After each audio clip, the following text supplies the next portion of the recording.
अकदस ये बताइए कि एक तरफ तो क्लाइमेट जो कॉन्फ्रेंस हुई डैमेज एंड लॉस फंड वाली, जिसकी रूह से पाकिस्तान को अब प्लेजेस और कमिटमेंट्स आ चुकी हैं 10 अरब से जायद की। एक तरफ तो वो हमने देखा, खैर वो भी प्लेजेस हैं, यानी कि वादे हैं जो भी वफा होने हैं, इसलिए वो तो जाहिर है उसको हम ट्रीट नहीं कर सकते as cash coming into the coffers of Pakistani state. लेकिन सऊदी अरेबिया में, जहां पे हमारे आर्मी चीफ इस वक्त मौजूद थे, कल और परसों की बड़ी मुलाकातें हुई, वहां से भी 10 अरब की सरमायाकारी का उन्होंने ऐलान किया है। और $2 अरब जो है वो अब सुनने में आ रहा है कि वो फौरन पाकिस्तान के खजाने में जमा होंगे ताकि ज़र मुबादला का क्राइसिस जो है अवर्ट हो जाए। तो मैं ये चाहूंगा कि आपसे जरा स्टार्ट करें सऊदी अरेबिया के मामले से कि ये कितना इंपॉर्टेंट सिग्नल है, और क्या ये जो सिग्नल है ये आईएमएफ से इंडिपेंडेंट भी वो देंगे या ये आईएमएफ से मशरूत है? जी अकरस। थैंक यू रजा साहब for having me on the show.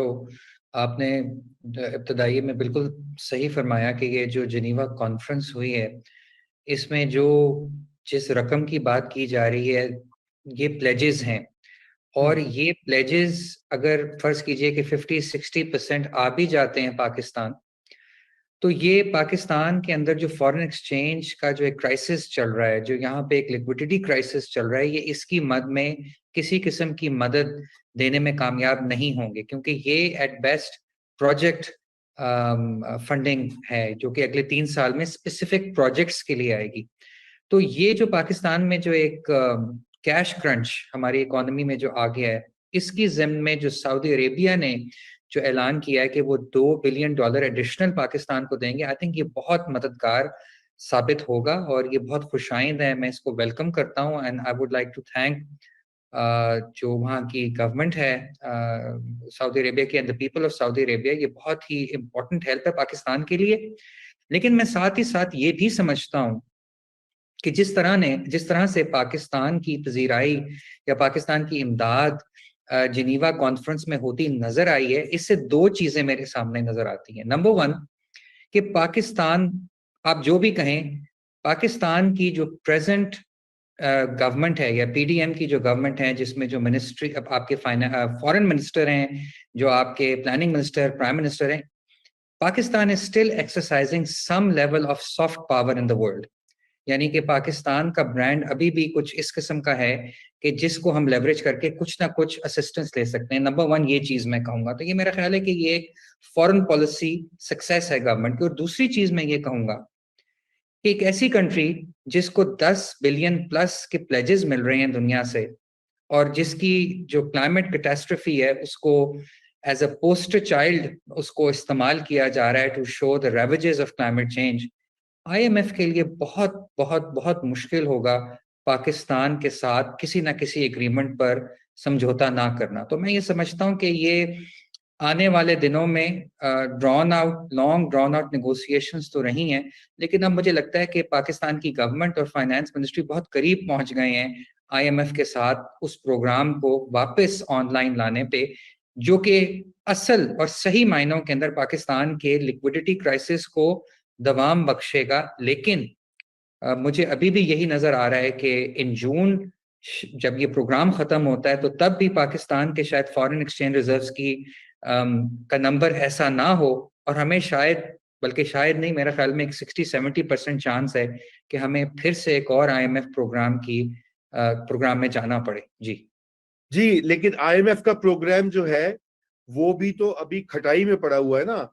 क्योंकि अभी तो 9th रिव्यू जो है वो एक्सटेंडेड फंड फैसिलिटी का वो होना है,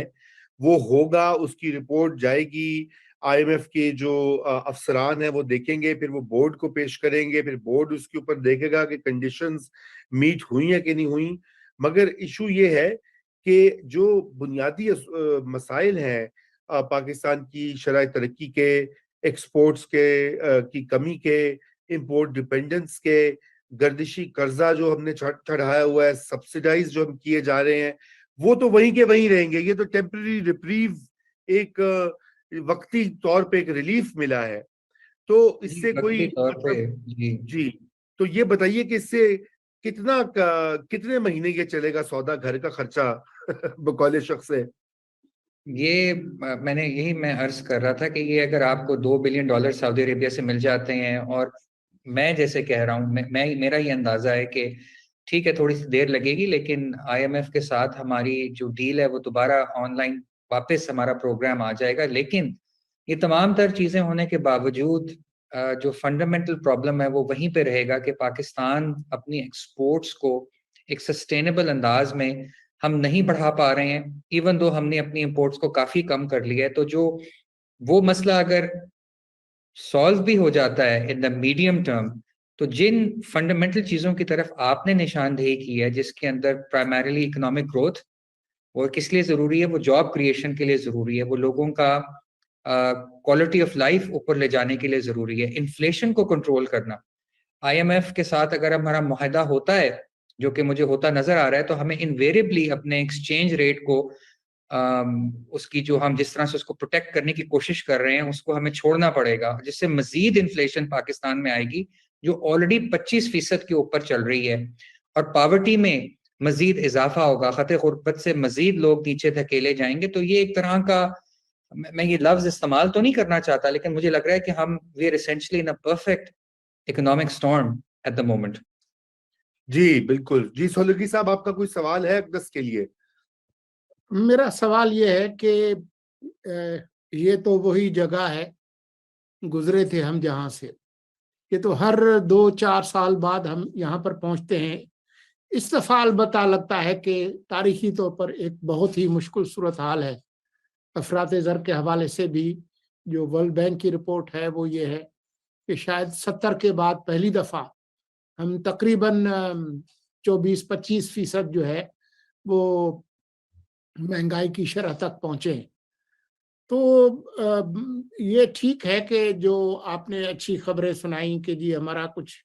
کلاؤڈ بھی ہے اور سعودیہ بھی مدد کرے گا. وزیر اعظم صاحب کل پرسوں جائیں گے متحدہ عرب امارات، کچھ وہ بھی ڈال دیں گے، کچھ چین بھی کر لے گا رول اوور. لیکن بات یہ ہے کہ کیا جو بنیادی اصلاحات ہیں کہ ہم اس جگہ دوبارہ واپس نہ آئیں، اس کے لیے کیا ضروری ہے کہ ہم اگلے انتخابات کا انتظار کریں اور جماعتیں اپنے پارٹی کے منشور میں لکھیں کہ ہم نے یہ کرنا ہے وہ کرنا ہے، یا جو موجودہ مخلوط حکومت ہے اس کو ابھی سے کوئی پلان جو ہے وہ رول آؤٹ کرنا چاہیے اور عمل درآمد شروع کرنا چاہیے، اور اس سے ڈرنا چاہیے یا نہیں ڈرنا چاہیے کہ اس کا جو نتیجہ ہے اگلے ان کے الیکشن پر کیا ہوگا؟ یہ آپ نے بڑا اچھا سوال پوچھا ہے سولنگی صاحب. دیکھیں، آف کورس جو اس وقت جو PDM کی یا یونٹی گورنمنٹ پاکستان میں ہے، اس کو ایک دن کا بھی انتظار نہیں کرنا چاہیے، اور ان کو وہ جو ایک میسو آپ سمجھ لیں کہ ایک ریفارمز جو پاکستان کے اندر ہونے کی ضرورت ہے، جس میں پرائمریلی شاید پرائیویٹائزیشن، شاید سرکولر ڈیٹ کے اندر جو مزید تیزی سے اضافہ ہو رہا ہے اس کو روکنا، بجلی کی چوری کو روکنا، یہ جو لائن لاسز ہوتے ہیں ان کو روکنا،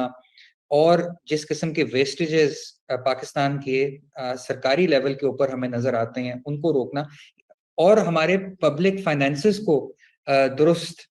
ٹریجیکٹری کے اوپر ڈالنا، یہ تمام چیزیں اس کے اندر شامل ہیں.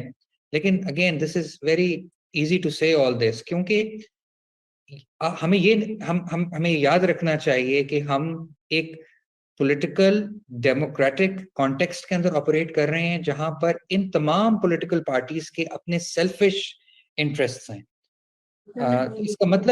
کا مطلب یہ ہے کہ اگر ان کو یہ نظر آتا ہے کہ اس طرح کی اسٹرکچرل ریفارمز کرنے سے بہت سے لوگوں کی جاب چلی جائے گی یا لوگوں کے اوپر ٹیکسز کا بوجھ مزید بڑھے گا، تو ایک الیکشن ایئر میں جب کچھ ہی مہینے رہ گئے ہیں جنرل الیکشن ہونے میں، تو میرا خیال ہے کہ کوئی بھی پولیٹیکل پارٹی ایسا قدم اٹھانے سے کترائے گی. تو یہاں پہ پھر وہ بات آتی ہے اکنامک کنسنسس کی یا چارٹر آف دی اکانومی کی، جس کی آوازیں تو بہت بلند ہوتی رہی ہیں پاکستان میں، کیونکہ ہمیں لارجلی پتہ ہے، یہ جنرلی ایک کنسنسس ہے پاکستان کے اندر کہ کیا کیا کرنے کی ضرورت ہے، لیکن کس چیز کی کمی ہے کہ تمام پولیٹیکل پارٹیز اس کی سگنیٹریز نہیں ہیں. تو اسی لیے میں یہ سمجھتا ہوں کہ شاید چارٹر آف دی اکانومی بہت अच्छी चीज होगा, लेकिन अगेन वो भी एक पॉलिटिकल कॉन्टेक्स्ट के अंदर हम ऑपरेट कर रहे हैं, जहां पे हमने देखा है कि किस लेवल की पोलराइजेशन है। अभी आपके प्रोग्राम में आप लोग बात कर रहे हैं कि पंजाब की हुकूमत का कैसे वहां पे जो सूरत हाल चल रही है, तो इसके अंदर I think I wouldn't hold my breath about कि ये जो है ना किसी किस्म का उनका अग्रीमेंट हो जाएगा, बट रिफॉर्म्स को लेकर के आना बहुत ही अशद जरूरी चीज है।